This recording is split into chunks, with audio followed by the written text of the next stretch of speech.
Hello नमस्कार, स्वागत है आपका वीएफएक्स वाला ज्ञान यूट्यूब चैनल पे और आज की इस वीडियो को आप पूरा देखिएगा क्योंकि अब हम शुरू करने जा रहे हैं 3ds मैक्स में लाइटिंग के कंसेप्ट को।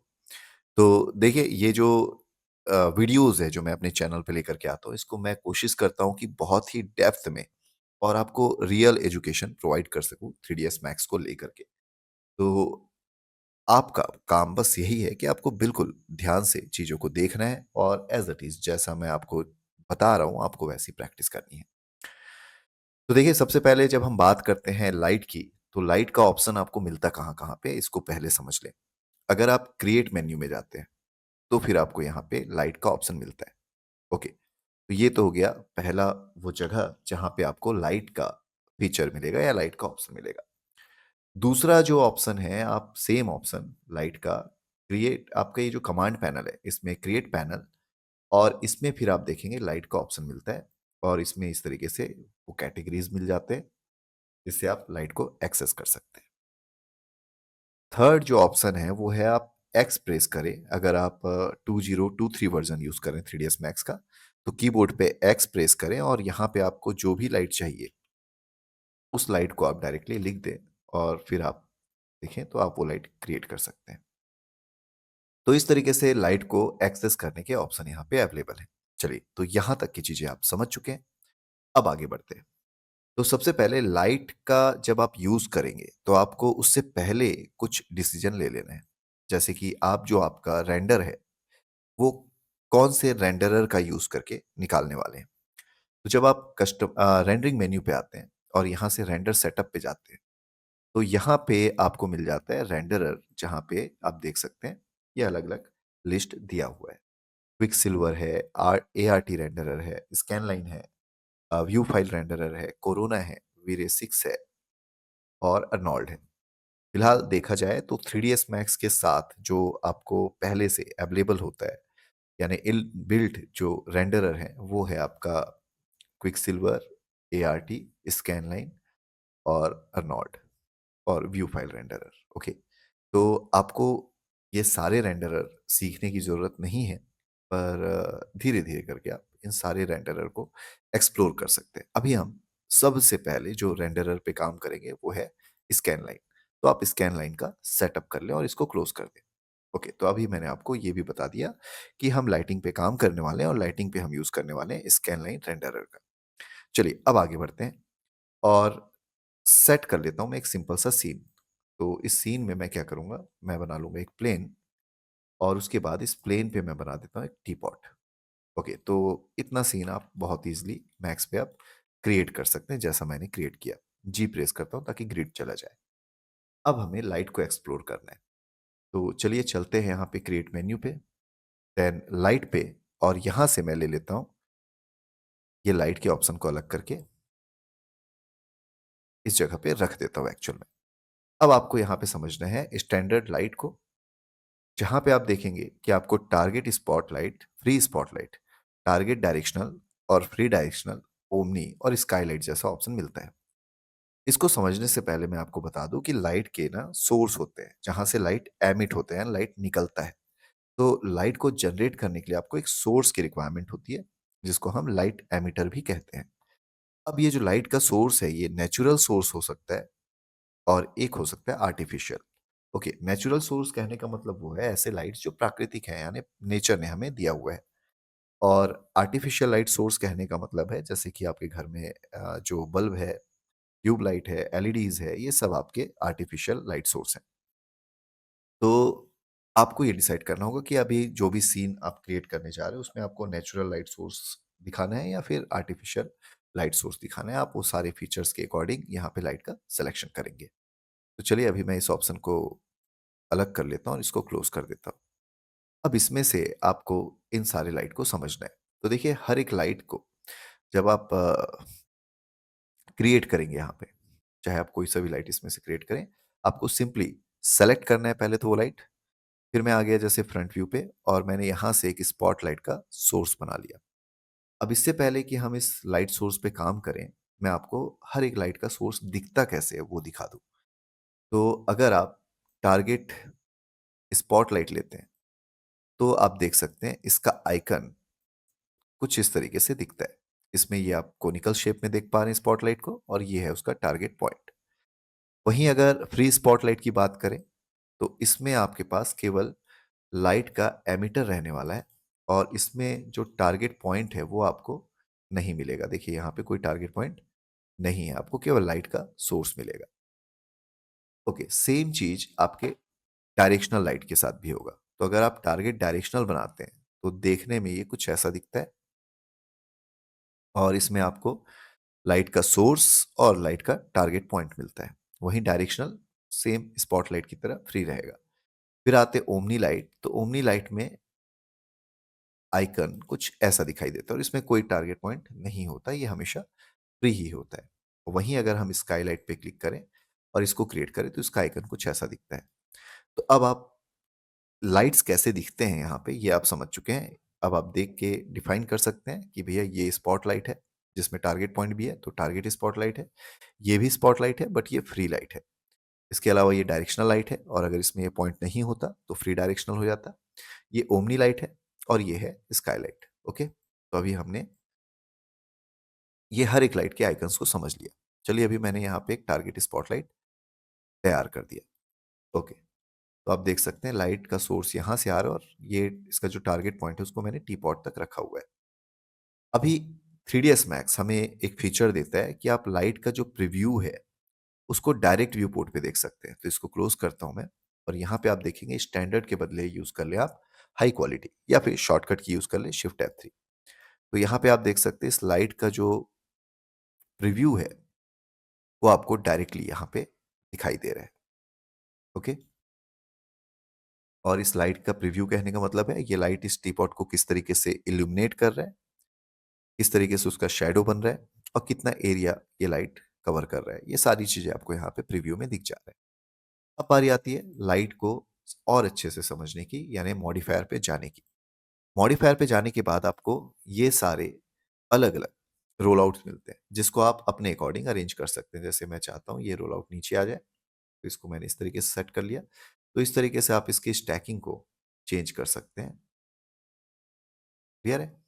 तो ये हो गया आपका रोल आउट्स। तो सबसे पहले कौन से रोल आउट को आपको एक्सप्लोर करना है उसको मैं समझा दूं। आपको जाना है जनरल पैरामीटर पे और यहाँ पे रह करके आप कभी भी लाइट के टाइप को बदल सकते हैं। यानी स्पॉटलाइट को आप चाहें तो डायरेक्शनल बना सकते हैं या फिर आप चाहें तो ओमनी बना सकते हैं या फिर चाहें तो फिर से स्पॉट बना सकते हैं। तो ये तो हो गया पहला, आप लाइट के टाइप को चेंज कर सकते हैं। दूसरा जो ऑप्शन है आप लाइट को ऑन ऑफ कर सकते हैं। इसके अलावा आप लाइट को टारगेट रखना है या फ्री रखना है ये आप डिसाइड कर सकते हैं। जैसे अभी ये फ्री है, जैसे ही टारगेटेड ऑन करूंगा आप देखेंगे ये टारगेट पॉइंट इस पे आ चुका है जिसको मैंने यहाँ पे टी पॉट के पास सेट कर दिया। वापस से लाइट सेलेक्ट कर लेते हैं। तो अभी हमने ये जान लिया, इतने ऑप्शन को हमने समझ लिया। इसके अलावा आप बारी आती है शैडो की। अगर आप शैडो को ऑन ऑफ करना चाहते हैं तो ये शैडो को ऑन ऑफ का ऑप्शन दिया हुआ है और यहाँ पे यूज ग्लोबल सेटिंग दिया है फॉर शैडो। फिर उसके अलावा यहाँ पे शैडो के टाइप्स दिए हुए हैं। एक बार ध्यान से देख लें तो आपको पता चलेगा एडवांस रे ट्रेस शैडो है, एरिया शैडो है, शैडो मैप है, रे ट्रेस शैडो है, कोरोना शैडो है और वी रे शैडो है। अब सिंपल है, कोरोना शैडो कोरोना रेंडरर के लिए है, वी रे शैडो वी रे रेंडरर के लिए है। और बाकी जो बचा जैसे कि रे trace shadow, shadow map, area shadow और एडवांस रे ट्रेस शैडो आप यहाँ पे यूज कर सकते हैं। तो फिलहाल अभी तो यहाँ पे आप देख सकते हैं रे ट्रेस शैडो है। चलिए इसको मैं चेंज कर देता हूँ एरिया शैडो में। ओके, और अभी अगर इसका एक रेंडर निकालूं यानी शिफ्ट के साथ क्यू प्रेस करूं तो आप देख सकते हैं हमारा शैडो कुछ इस तरीके से ब्लरी आ रहा है और पिक्सलेटेड आ रहा है। ओके, तो ये यूज है आपके एरिया शैडो का। अब इससे रिलेटेड जो भी सेटिंग करनी है वो आप यहाँ पे एरिया शैडो के सेटिंग पे आ जाओ और यहाँ पे आपको ऑप्शन मिल जाएगा कि आपको शैडो में क्या सेटिंग करनी है। जैसे शैडो की इंटीग्रिटी जो 2 है इसको मैं 10 करता हूँ और अभी अगर मैं रेंडर करे तो आप देखोगे जो पहले बहुत ज़्यादा पिक्सलेट दिखाई दे रही थी अब वो बेटर दिखाई दे रहा है। तो एक बार वापस से मैं आपको 1 करता हूँ और एक रेंडर दिखाता हूँ इसका। तो आप देख सकते हैं पिक्सल्स दिख रहे हैं आपको। बट अगर इसको मैं यहाँ से 10 कर दूँ तो शैडो की जो इंटीग्रिटी है वो इंक्रीज हो गई और ये बेटर शो करने लगा। इसी तरीके से शैडो की क्वालिटी आप इन्हेंस कर सकते हैं। जो 5 है इसको अगर मैं 10 कर दूँ तो आप देखेंगे शैडो की क्वालिटी में चेंजेस आएगा। फिर आता है शैडो के सैंपल को स्प्रेड करने की। जैसे कि अभी 1 है, इसको अगर मैं 5 करके रेंडर करूँ तो ये देखिए शैडो का जो ब्लर है, जो स्प्रेड होने का लेवल है वो बढ़ चुका है। तो ये सारी सेटिंग यहाँ पे दी हुई है और इसको वापस से मैं 1 कर देता हूँ और फिर रेंडर कर देता हूँ। यहाँ तक की चीज़ें समझ आ गई। अब यहाँ पे आप ध्यान दें तो ये हिस्सा ट्रांसपेरेंट है और इस वजह से इसका शैडो भी ट्रांसपेरेंट बन रहा है। तो मुझे करना क्या होगा, एम प्रेस करेंगे मटेरियल पे जाने के लिए और यहाँ पे आके आप इस पे एक स्कैन लाइन का मटेरियल दे दें, जो कि हमने ऑलरेडी पिछले क्लासेस में देखा है। फिजिकल मटेरियल पे क्लिक किया, स्टैंडर्ड लेगेसी लिया और अप्लाई कर दिया और अप्लाई करने के बाद आप टू साइडेड को ऑन कर दें। तो इससे क्या होगा, जो हमारा शैडो है रेंडर करने पे आप देखोगे, अब वो ट्रांसपेरेंट नहीं दिखेगा इस जगह पे और ये हिस्सा भी हमारा ट्रांसपेरेंट अब नहीं है। तो ये हो गया टू साइडेड करना। अगर मैं रेंडर सेटअप पे जाऊँ, तो यहाँ पे भी आपको फोर्स टू साइडेड का ऑप्शन मिलता है। आप चाहे तो इसको भी चेक कर सकते हैं, ताकि आपको मटेरियल पे ये सेटिंग अगर आपने गलती से नहीं किया है, तो आप यहाँ से ऑन कर सकते हैं। तो ये हो गया आपका शैडो को लेकर के। अब आप जैसा शैडो का टाइप चेंज करेंगे, उसके अकॉर्डिंग यहाँ पे पैरामीटर्स अवेलेबल रहेंगे। तो अभी हम यूज़ कर रहे थे एरिया शैडो और ये शैडो का पैरामीटर आपको यहाँ पे अवेलेबल है। अब आप देख सकते हैं यहाँ पे एक्सक्लूड और इंक्लूड का ऑप्शन दिया हुआ है। तो अगर मैं चाहता हूँ कि ये जो लाइट है, ये इस टी पॉट को इल्यूमिनेट ना करे, मतलब इस लाइट की वजह से केवल टी पॉट का शैडो बने और इस पे कोई रोशनी ना आए, तो आप एक्सक्लूड में जाएँ, टी पॉट को सिलेक्ट करें, इस तरफ एरो से ऐड कर लें और आप इसको एक्सक्लूड कर दें फॉर इल्यूमिनेशन। ओके, अभी अगर रेंडर करें तो आप देखेंगे टी पॉट पे कोई भी लाइट नहीं बन रही है, जबकि उसका शैडो बन रहा है। तो ये हुआ एक्सक्लूड करना। हमें हमने एक्सक्लूड किया इल्यूमिनेशन को। वहीं अगर मैं शैडो कास्टिंग को एक्सक्लूड कर दूं, ओके करता हूं, तो क्या होगा, लाइट आपको पड़ते हुए दिखेगी बट इस ऑब्जेक्ट का शैडो यहाँ नहीं बनेगा। जबकि वहीं अगर मैं इस सीन में एक और ऑब्जेक्ट बना लूं, ओके, और रेंडर करूं, तो आप देखोगे इसका शैडो आपको बनते हुए दिखाई दे रहा है। तो ये इंक्लूड है और जो टी पॉट है वो एक्सक्लूड है। अगर आप दोनों ऑब्जेक्ट के लिए इंक्लूड एक्सक्लूड करना चाहते हैं, यानी ना तो लाइट पड़े और ना ही उसका शैडो बने, तो मॉडिफायर पे आए, एक्सक्लूड पे जाएं और ऑप्शन यूज कर ले बोथ। अब क्या होगा, टी पॉट का पे ना तो लाइट पड़ने वाली है और ना ही उसका शैडो बनने वाला है। वहीं इसका जस्ट अपोजिट है इंक्लूड।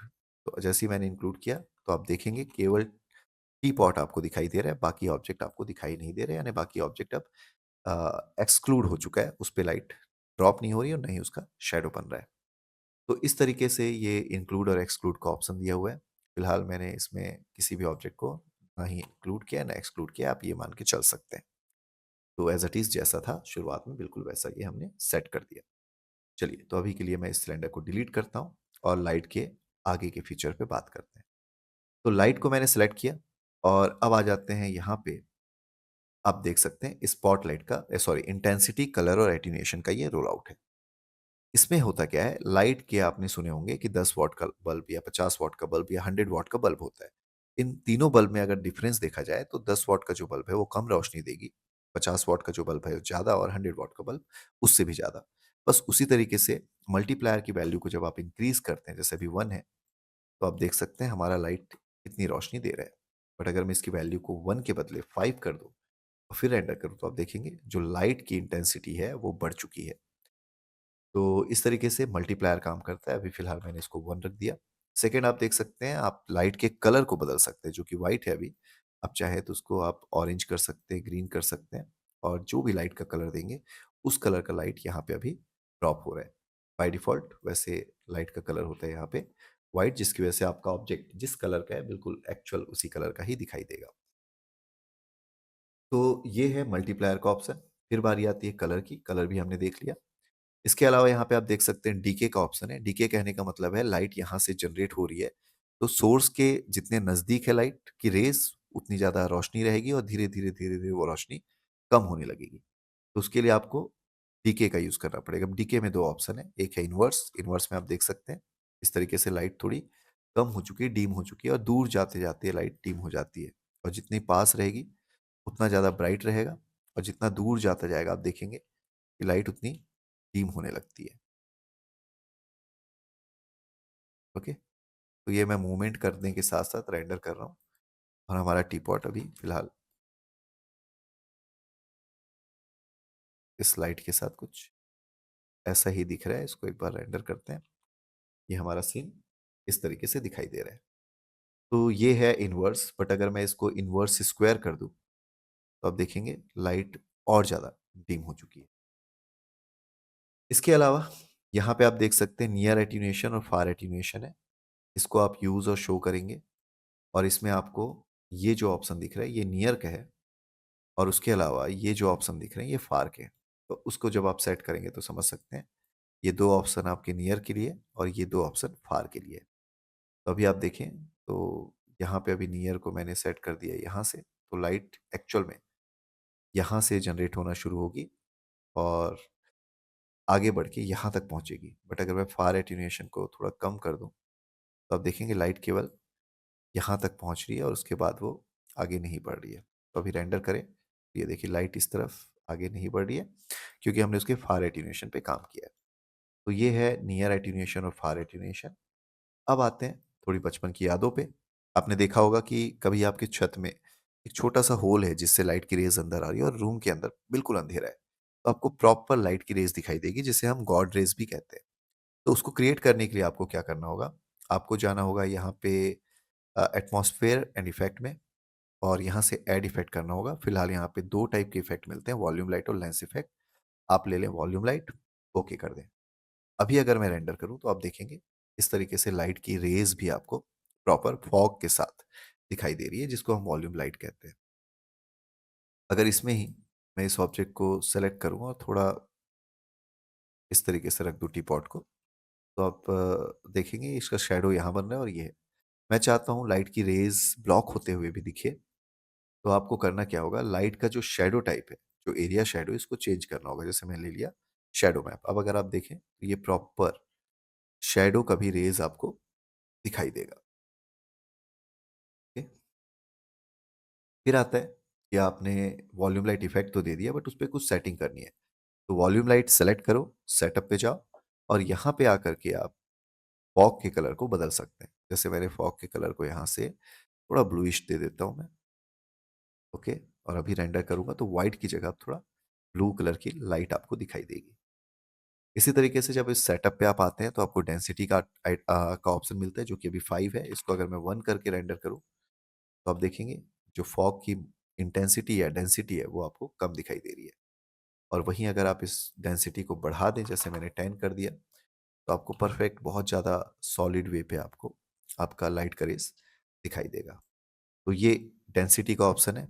इसके अलावा यहाँ पे आप देख सकते हैं आपको नॉइज़ का ऑप्शन मिलता है। सपोज़ करो कि लाइट की रेज़ आ रही है और आपने वहाँ पे एक अगरबत्ती जला दी, तो धुआँ जो फैला हुआ दिखता है ना, बिल्कुल उसी तरीके से आप नॉइज़ ऑन करके अमाउंट बढ़ाओ, जैसे मैंने दे दिए 1 और उसके बाद अगर आप इसको रेंडर करो तो आप देखो इस तरीके से एक स्मोकी फॉग का इफ़ेक्ट आपको दिखाई देगा। और अगर मैं यहाँ से 1 की जगह इसको 0.05 कर दूँ, तो आप देखेंगे कि वो जो नॉइस है वो कुछ थोड़ा कम हो चुका है। और इसके बाद आप चाहें तो इसको इंक्रीज़ करते जाएँ, तो आप देखेंगे कि जो नॉइस है उसकी वैल्यू आपको धीरे-धीरे बढ़ते दिखेगी। तो अभी और बढ़ाता हूँ मैं, ये देखिए, ये थोड़ा-सा ऐसा लगेगा जैसे उसके अंदर स्मोक का इफ़ेक्ट आ रहा है, ये देखिए, ठीक है? तो ये ऑप्शन आपको मिल जाता है नॉइस ऑन करने के बाद। चलिए अब आते हैं सेलेक्ट करते हैं और स्पॉटलाइट पैरामीटर को समझते हैं। स्पॉटलाइट पैरामीटर में आप लाइट के कोण को कंट्रोल कर सकते हैं। तो देखिए यहाँ पे दिख रहा है हॉटस्पॉट बीम, जो अंदर पे येलो कलर का लाइट है वो हॉटस्पॉट बीम है, या लाइट की जो बीम है उसको आप कंट्रोल कर सकते हैं इस तरीके से। और उसके अलावा फॉल ऑफ है जो एक तरीके से उसको थोड़ा फेदर का इफेक्ट दे रहा है। आप देख सकते हैं लाइट इस तरीके से फेदर होते हुए दिख रहा है। बट अगर मैं फॉल ऑफ को कम कर दूं तो आप देखेंगे लाइट बिल्कुल शार्प दिख रहा है।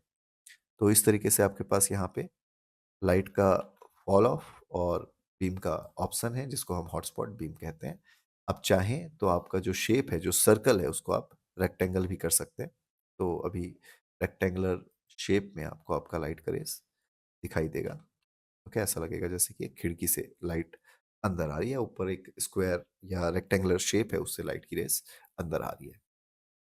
तो ये है फिलहाल वो सेटिंग, और आपको जो एट द एंड इस वीडियो को देखने के बाद क्रिएट करना है वो यही इफेक्ट है। आप इसको अच्छे से समझें और इसको क्रिएट करें एंड देन मुझे बताएं कि आपको ये वीडियो कैसा लगा। वीडियो को कर दें लाइक, कमेंट कर लें जैसे ही आप इस वीडियो को पूरा देखते हैं और कंप्लीट कर लेते हैं इस असाइनमेंट को, तो तब भी आप मुझे बताएँ। और मैंने अपना कम्युनिटी पोस्ट ओपन करके रखा हुआ है, तो अपना वर्क कंप्लीट करने के बाद आप वहाँ पे अपने वर्क को शेयर कर सकते हैं ताकि मैं भी उसे देख सकूँ। तो मिलते हैं अगले वीडियो में, तब तक के लिए लेते रहें वीएफएक्स वाला ज्ञान। धन्यवाद।